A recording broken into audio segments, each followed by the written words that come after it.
In this video, we're going to be showing you how you can clear system data storage on iPhone. If this helps you out, drop a like on the video, subscribe down below, and let's just get straight into it. So here you can see I have my system data that is 19.11 GB. If I want to clear it, what I can do is follow these few steps. So first you have to just go to the apps that Apple has automatically downloaded into your phone.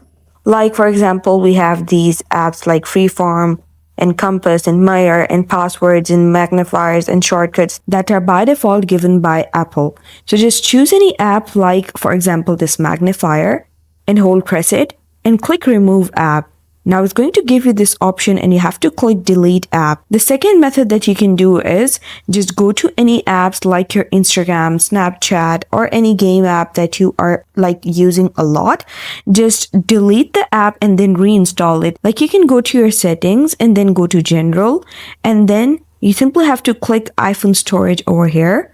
Once you do so, it's going to bring you to this page, and here you can see the size of all the apps. These apps are taking the most storage. I can use Snapchat and DMSS to reinstall, and it will free up some system storage for me.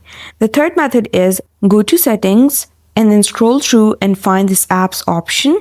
Click this option and scroll through and find Safari. Once you find Safari, click it and then scroll through and find this option that says clear history and website data. Click this option.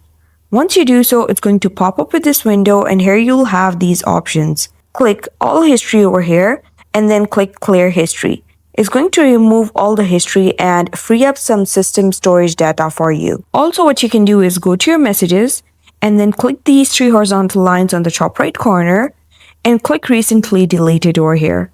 Now, simply choose these messages and then delete all of these. Just select them by clicking them and then click delete. And then click delete for messages. It's going to delete all of these messages. Now go to settings again and find messages. If you don't find it here, simply go to apps and you'll find it in the M section. Just find the messages app and click it. And once you do so, it's going to bring you to this page. And here you have to find this option that says keep messages. You'll find it under message history. Click this option. Now simply choose 30 days over here, and it's going to permanently delete the messages automatically after 30 days, and it's going to free up some system storage data, and that's how you do it.